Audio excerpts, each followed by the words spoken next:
the way I'm delivering things is going to look different from the way you are. We may have the same core mission and values, but we also have to stay true to what works for us in our own lives, what matters to us. People are in different seasons of life. And so all of those things really factor in when we're making sure we're focusing in a way, like I said, that's authentic to who we are. And I think that's the difference. It's not a one size fits all. Welcome to the Authentic Online Marketing Podcast. I'm your host, Ruthie Gray. You're going to love my guest today, Amy Debrucque, and the topic we're talking about, which is focus. And we all know entrepreneurs have this struggle in our minds about what to focus on next. But Amy is a confidence coach, author of Embolden, a speaker, cancer survivor, host of the Life on Purpose podcast, and co-creator of the Focus Retreat. She's passionate about helping women to get out of their comfort zones and focus on the things that matter most. You're going to love our conversation. So now, listen in. Welcome to Authentic Online Marketing with Ruthie Gray. Growing awareness for your blog, podcast, book, or product involves more than dancing to reels and yelling, "Buy my thing." This show models quality over clamor so you can put your spin on your message and market in a way that feels authentic to you, because nobody wants to sound like an infomercial. And now, here's your host, Ruthie Gray. Welcome, Amy, to the show, Authentic Online Marketing. We're glad you're here. Thank you so much, Ruthie. I'm excited to be here. As I mentioned in the intro, you are passionate about helping women get out of their comfort zones and focus on the things that matter most. And that's what we're talking about today, how to stay focused as a Christian entrepreneur without chasing all the rabbit trails. And that is so easy to do, isn't it? A little too easy, I think. It is if we don't set up some boundaries and some guidelines. And that's what we're going to talk about today. I'm so excited that you can share your wisdom with us. When we speak of focus and the Christian entrepreneur, why do you think we lose focus so often? Well, Ruthie, that's a great question because, especially in the Christian community, when we're always talking about purpose, right? We're doing something, our mission is normally something for a greater purpose, but we still fall into those same comparison traps. And I think one of the biggest things that I experienced when first entering this space was success and really having to redefine what success looks like as a Christian entrepreneur in any niche, right? So I think a lot of times when we are staying in our lane, but maybe it's not going the way we want it to go, or we're not viewing it like the success of the woman next to us, we begin to question if what we're doing is what we're called to do, and if we should be doing something different, or maybe we should do it better, or whatever the case is. And so it kind of boils down to comparison, but really also redefining what success looks like to you in your unique ministry. I think that as Christian entrepreneurs, we have a tendency to shy away from that word success. And when you're talking about it, it's not really in the aspect that most people think, is it? No, because I think you can financially have the success. I think you can also have the notoriety. I mean, we all glean for that, right? I mean, there's nothing wrong with that. There's no shame in striving for that or wanting that to happen. But when it doesn't happen, or if it's not happening to the level of, like I said, somebody next to you, then we begin to question it. And I think what I needed to do was stop questioning what success should be and what it actually is. And for me, it ended up boiling down to, I was called to this ministry because God needed me to reach the one. So the masses are great and the numbers are great when we're seeing all of that, all these followers and all of that. But at the end of the day, I had to remember that He called me for the one, and I need to be okay with that. And so anytime that I'm doing something, if I'm speaking, if I'm writing in a podcast, if I'm reaching the one, then I have achieved the success of being in this space. And so that was really kind of a learning process for myself. I think we forget that. Someone said once, if you have 100 followers, we don't think that's enough. But Right. if we were in the room with 100 people, we would think that's a lot, right? If 100 people came to hear us speak, that's a lot. Right. But even if we removed the 99, the one person, it's just like the sheep, right? That the shepherd goes out and looks for. That one person is still important. And I think we forget because we get so caught up in numbers sometimes, don't you? Oh, absolutely. And I think that that's the hard part. But when you put it in a perspective like that, Ruthie, which I think is outstanding, if you were in a room with 100 people, you would think, wow, this is amazing. But when you see 100 on your Instagram or your Facebook account or whatever the case is, you feel like, gosh, I'm not really making much of a dent here. But we always have to remember that the one is worth it. If God says we're worth it, we're the one, why is that one person not worth it for us? Or why are those 100 being discarded like they're not enough? And so I love that perspective because I think there's nothing like being in a room and really having that shift. Like, wow, this is more than I would have ever even dreamed of. Exactly.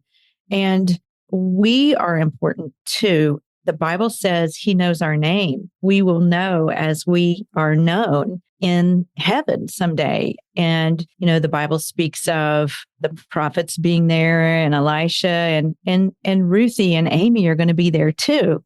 So I think that sometimes we tend to downplay our space even and our voice because we start thinking that maybe my message isn't as important if people don't respond as we think they should.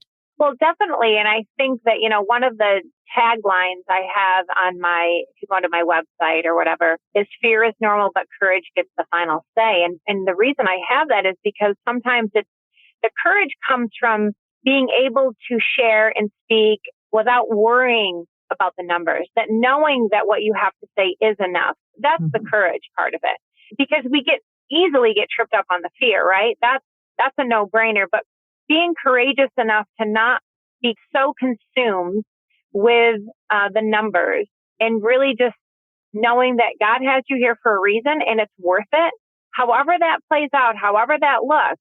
Now, I'm also not saying that sometimes we don't need to make pivots and do things differently, obviously, to reach more people. But in general, being bold enough and brave enough to just follow his calling, that's the win every single time.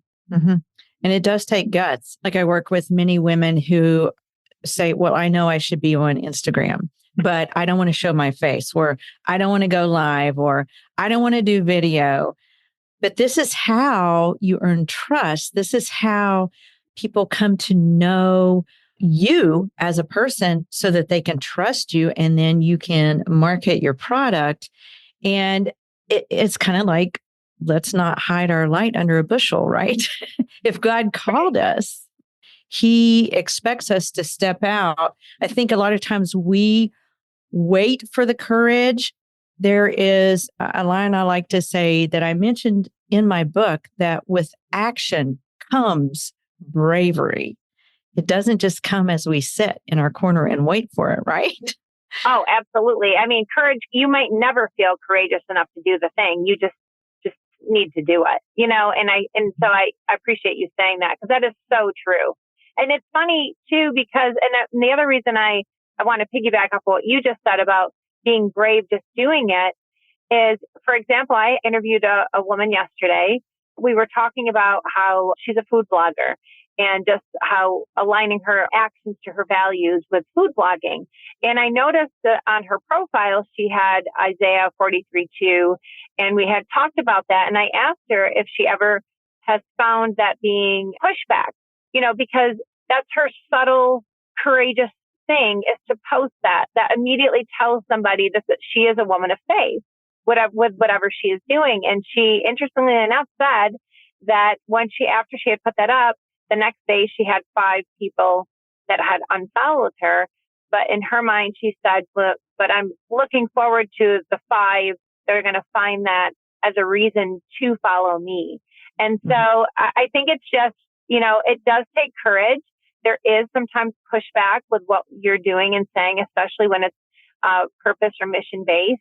And so I say just let the fear go. There's always going to be fear holding you back. But like you said, take the action and just do it. We can't be for everyone. And it's actually good when we get unfollows and unsubscribes to our newsletter because that is refining who we're serving. And it just means more space for the people that are supposed to come to us and that we're supposed to serve. And so talking about this topic of focus, Amy, and I know you've studied it a lot. You have a whole retreat about it. So what are your top 3 tips for determining focus? Well, the first tip I would always say is really what matters most to you in your life. I think a lot of times we get side railed with things and we lose our focus and what is the thing that we were even starting for. And so that kind of leads into the second is, going back to your why. Why are you even doing this? Why did you even start doing this?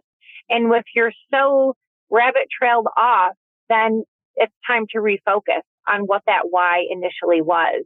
And the other thing I would say is to really kind of like determine it would be how much is it going to cost you if you don't do it? And how much will it cost you if you do keep doing what you're doing? So that always helps your focus also. Like, are your actions aligning with your values in this? And if not, maybe it's time to refocus. So I think it's important to really pay attention to those 3 things because we've talked about this before. It's very easy to get side railed, even when you have the best intention, even when you have maybe the best message or content. But we have to make sure it's also being authentic to who we are as the ones putting it out there. The way I'm delivering things is going to look different from the way you are. We may have the same core mission and values, but we also have to stay true to what works for us in our own lives, what matters to us. People are in different seasons of life. And so all of those things really factor in when we're making sure we're focusing in a way, like I said, that's authentic to who we are. And I think that's the difference. It's not a one size fits all. Exactly. And that's why we shouldn't even compare ourselves to other people, or when we see somebody else do something else, we think, oh, I should do that now. You're on your own path. It's not a comparison thing. It's not, especially if you believe that God has brought you to the path that you're on. So, Amy, just briefly say those 3 tips one more time for us. Sure. The thing that matters most in your life could be family, could be whatever it is.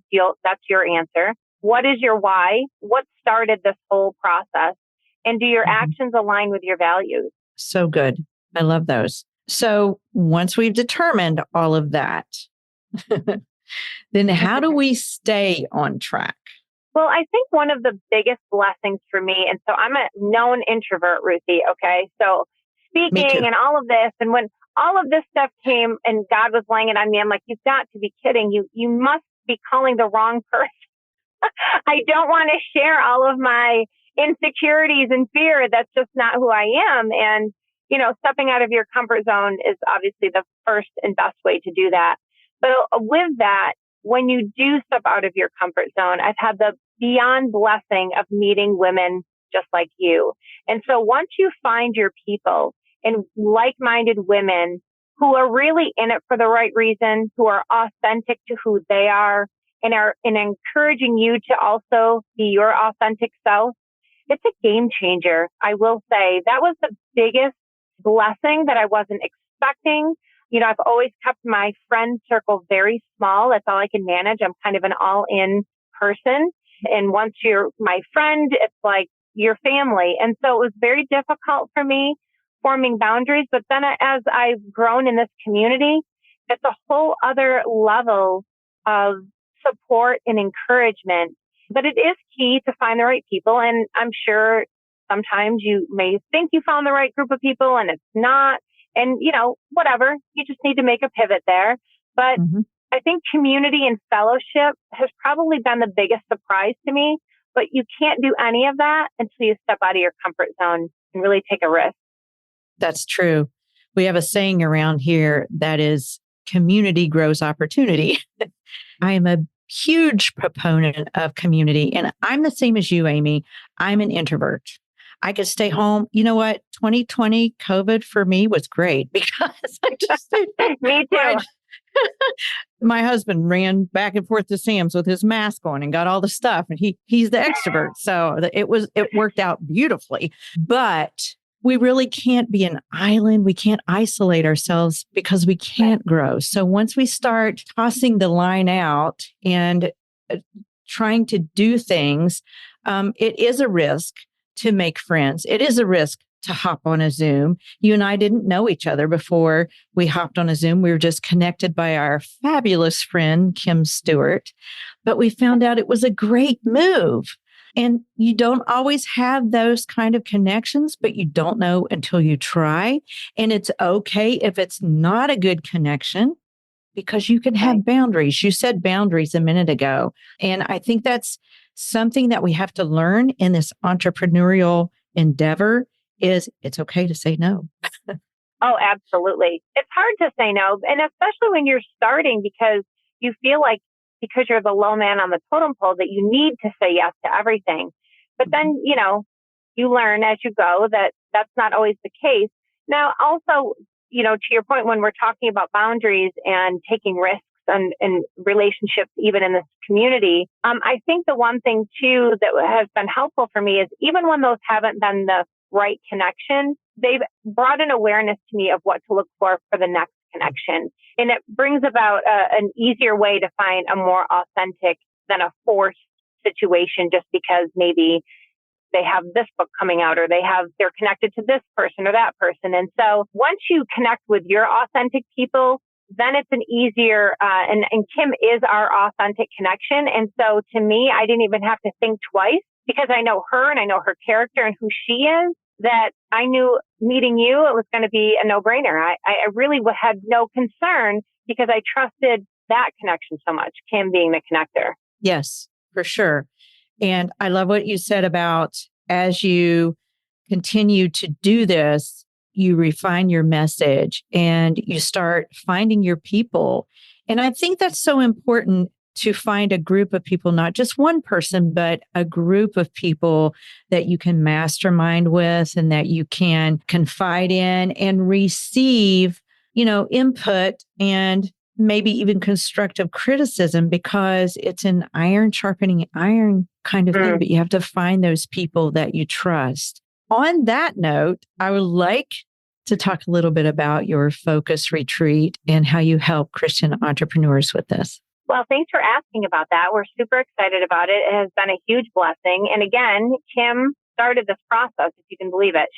When I had hired her as a podcast strategist, she connected me with this one woman, Jennifer Ford Berry, and we just did podcast swaps. I had something coming out. Jennifer had something coming out. And then it was probably about a year later that Jennifer had reached out to me and said, hey, would you be interested in this mastermind? And my introverted natural tendency was to say no, but I didn't because I really liked her. And I thought, I'm going to try it. What's the worst case scenario? If it doesn't work out, it doesn't work out. And it not only worked out, but we had a couple more people in the mix and we kept coming back to these pain points. We were talking about each of our own endeavors that we were doing. And we realized that what we're talking about today, a lot of us were losing focus on our own ministry and mission. And so we couldn't be the only ones.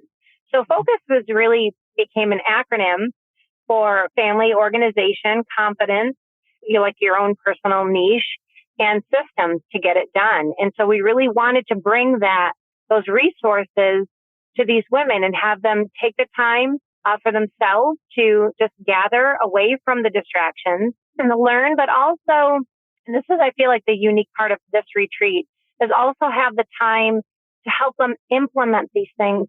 So when they go home, sometimes when we go to these conferences and these events, we write all these notes and it's such great information, but then we feel a little overwhelmed with now I've got a new to-do list and I've got to implement all these things and where am I going to find the time?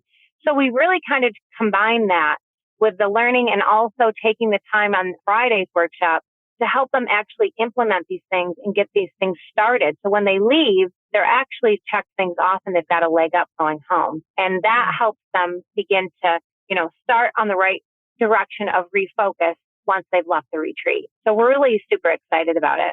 I think that is a unique thing to offer because you're right. We go to conferences and we take those notes and we try to stuff our minds as full of everything as we can. And then we get home and we're like, what did I learn and what should I do first? We don't know. And sometimes we don't know how to do the first thing. I mean, when I first started in this industry, some of the language, I was kind of like faking it, like I knew what it meant, but I would leave and I'd be like, I don't even know, like how I needed to press 1 here, open this link here, start here. Like sometimes you just need the basics, and that's an overwhelming process, and it's a real time cruncher. It really can take a lot of time and energy. And when you're already in a space where you've lost a little focus, anything that really is going to take a lot more time, you feel overwhelmed and you almost want to quit, right? Like you don't, it's not an incentive to stay with it. Oh, I've got 8 more hours to learn this new thing now. Like, I don't know if I'm in the right space. And sometimes you just need the support and fellowship. And one of the things that we really strive at this retreat, this will be our second one this year. It's going to be an annual event, but we really wanted to promote community over just networking, because there is a difference and there's a time and place for both. There's of course a good time for networking, and it's super important, but there's also a time to just be in community where we're just helping each other and not expecting anything else except just helping each other. It's not often we're able to do that because in business, you do have to network, but this is an opportunity where it's like the permission slip to just lay everything down and just help each other. We're really excited about it. We love it. It was an amazing event last year, and I highly recommend people coming if they are in a place where they feel like they've lost focus. Tell the folks where this focus retreat is held. I'm a little biased. The focus retreat is actually being held in Kentucky, in a town where we have a home. The VIP event is on Wednesday evening, and it's at my home on the lake, and it's a catered event with live music. And then the workshop days are in a beautiful place called Shaker Village. It's in historic buildings and grounds, and it's a one-stop. It's got trails, it's got farm animals, it's got acre after acres of scenery.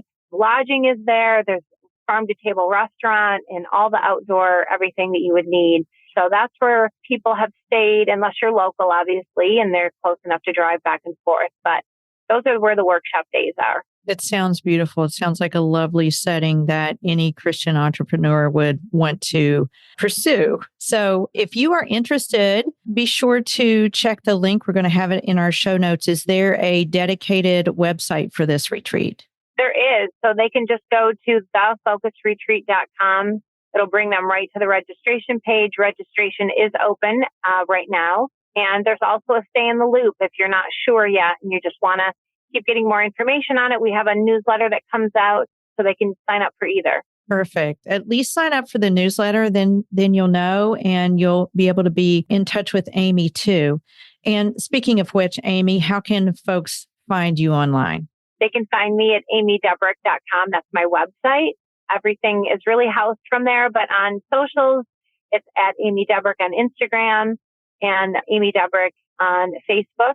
Or you can even type in surrenderyourfear.com. That will also go to all of my things on my website and all the things that I have coming up. This has been wonderful, Amy. Thanks for taking the time to spend with us and share your perspective and some of the wisdom that you have learned in your entrepreneurial endeavor along the way. And we want to invite all of you to check out the links, the Focus Retreat. Follow Amy, listen to her podcast. What's the name of it again, Amy? It's Life on Purpose with Amy Debrucque. Love that. Life on Purpose. And remember, fear is normal, but courage gets the final say. Thanks again, Amy, for joining us. Thank you.